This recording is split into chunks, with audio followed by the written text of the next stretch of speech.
ঝাড়গ্রাম জেলা আইনি পরিষেবা কর্তৃপক্ষের সহায়তায় পারিবারিক পেনশন পেলেন গোপীবল্লভপুর 2 নম্বর ব্লকের চর্চিতা গ্রামের বিশেষ চাহিদা সম্পন্ন যুবক স্নেহাংশু দে। স্নেহাংশু বাবা পঙ্কজ কুমার দে প্রাথমিক বিদ্যালয়ের শিক্ষক ছিলেন। 2004 সালে অবসর গ্রহণের পরে নিয়মিত পেনশন পেতেন, কিন্তু বার্ধক্যজনিত কারণে 2 বছর আগে মৃত্যু হয়েছে। পঙ্কজ বাবুর স্ত্রীরও মৃত্যু হয়েছে অনেক আগেই। স্নেহাংশু দে বছর 7 আগে বাইক দুর্ঘটনায় দুর্ঘটনাগ্রস্ত হয়ে বর্তমানে উনি 90% শারীরিক প্রতিবন্ধী। স্নেহাংশুর একমাত্র ভরসা ছিলেন বাবা পঙ্কজ কুমার দে। বাবার মৃত্যুর পরে স্নেহাংশু নানান দিক দিয়ে অসহায় হয়ে পড়েন। স্নেহাংশু বিশেষ চাহিদা সম্পন্ন ব্যক্তি হওয়ার সুবাদে ফ্যামিলি পেনশন পাওয়ার উত্তরাধিকার হওয়া সত্ত্বেও শারীরিক অসুবিধার জন্য তিনি আবেদন করতে পারেননি। সোশ্যাল মিডিয়ার মাধ্যমে ঝাড়গ্রাম জেলা আইনি পরিষেবা কর্তৃপক্ষের নানান সাফল্য দেখে গোপীবল্লভপুর 2 নম্বর ব্লকের অধিকার মিত্র রীতা দাস দত্তের সাথে যোগাযোগ করেন স্নেহাংশু। অধিকার মিত্র রীতা দাস দত্ত স্নেহাংশুর বাড়িতে গিয়ে সমস্ত সমস্যার কথা শোনায়। অধিকার মিত্রের মাধ্যমে জেলা আইনি পরিষেবা কর্তৃপক্ষের সচিবের কাছে সাহায্যের জন্য লিখিত আবেদন জানান স্নেহাংশু। স্নেহাংশুদের লিখিত আবেদনের ভিত্তিতে বিষয়টি গুরুত্ব সহকারে দেখার জন্য ঝাড়গ্রাম জেলা আইনি পরিষেবা কর্তৃপক্ষের সচিব নির্দেশ দেন উক্ত ব্লকের অধিকার মিত্রকে। সচিবের নির্দেশ পেয়ে অধিকার মিত্র রীতা দাস দত্ত পেনশন পাওয়ার জন্য বিভিন্ন দপ্তরের সাথে যোগাযোগ করে সমস্ত নথি জমা করেন। বৃহস্পতিবার ঝাড়গ্রাম জেলা আইনি পরিষেবা কর্তৃপক্ষের কাছে খবর আসে স্নেহাংশুর ব্যাংক অ্যাকাউন্টে 23 মাসের এরিয়ার বাবদ 2,98,701 টাকা জমা হয়ে গেছে এবং মাসিক পেনশন বাবদ প্রতি মাসে 12,843 টাকা করে পাবেন।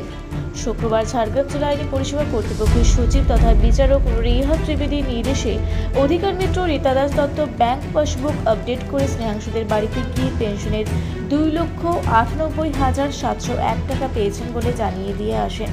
খুশির খবর পেয়ে স্নেহাংশু জানান, এই পেনশন যে আমি পাবো তা আশাই ছেড়ে দিয়েছিলাম, কারণ আমার শারীরিক অবস্থায় বিভিন্ন দপ্তর গিয়ে পেনশনের কাগজ জমা দেওয়া সম্ভব হতো না। সোশ্যাল মিডিয়াতে ঝাড়গ্রাম জেলা আইনি পরিষেবা কর্তৃপক্ষের নানান সমস্যার সমাধান দেখে আমি লিখিত আবেদন করি। বাড়িতে বসেই বিনামূল্যে আমি এই পরিষেবা পেলাম। সালে একটা ভয়াবহ বাইক দুর্ঘটনায় ইনার অ্যাক্সিডেন্ট হয়, যার জন্য উনি 90% শারীরিক প্রতিবন্ধী হয়ে যান। গত 2 বছর আগে ওনার বাবা মারা যান। বাবা ছিলেন প্রাইমারি শিক্ষক, তো উনি পেনশন পাওয়াকালীন মারা যান এবং ওনার মা ওনার বাবার আগেই মারা যান। তো যেহেতু উনি শারীরিক প্রতিবন্ধী, সেই সূত্রে ওনার বাবার ফ্যামিলি পেনশন পাওয়ার প্রাপ্য উনি ছিলেন। কিন্তু যেহেতু উনি 90% শারীরিক প্রতিবন্ধী, ওনার পক্ষে এই পেনশনের জন্য যে কাজ করার প্রয়োজন বা যে প্রসেস আছে ওনার পক্ষে কোনোদিনই সম্ভব হয়ে ওঠেনি, যার জন্য উনি এই কাজটা করে উঠতে পারেননি। এবং জেলা আইনি পরিষেবা কর্তৃপক্ষের নানান কাজকর্ম সমাজ মাধ্যমে জেনে উনি আমার সঙ্গে যোগাযোগ করেন।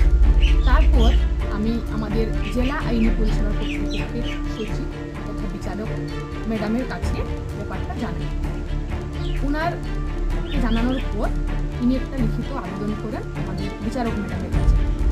এনার লিখিত আবেদনের ভিত্তিতে ম্যাডাম আমাকে নির্দেশ দেন এনার কাজকর্মগুলো করে দেওয়ার জন্য। তো এই পেনশন পাওয়ার জন্য প্রথম থেকে শেষ অবধি যা প্রসেস পুরোটাই আমাদের জেলা আইনি পরিষেবা কর্তৃপক্ষ থেকে এনাকে সম্পূর্ণ বিনামূল্যে বাড়িতে বসে আমরা এই পরিষেবা দিয়েছি। এবং শুধু আমাদের জেলা আইনি পরিষেবা কর্তৃপক্ষ নয়, এটার জন্য concern department, SI office, PI office, PM office, Jhargram হাসপাতাল থেকে শুরু করে সবাই কিন্তু যথেষ্ট সহযোগিতা করেছেন এবং সবার সহযোগিতায় আজকে উনি ওনার বাবার ফ্যামিলি পেনশনটা পেয়েছেন। মানে বাবা মারা যাওয়ার নভেম্বর মাস অবধি উনি পুরো টোটাল টাকা উনি পেয়েছেন।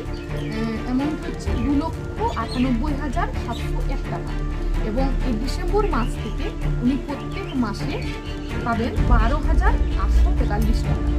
তো এই কাজটা সবার সহযোগিতায় এবং আমাদের জেলা আইনি পরিষেবা কর্তৃপক্ষের সহযোগিতায় এনার জন্য আমরা করতে পেরেছি এবং এইরকম একজন বিশেষ চাহিদা সম্পন্ন ব্যক্তির কাছে থাকতে পেরে আমরা খুবই খুশি।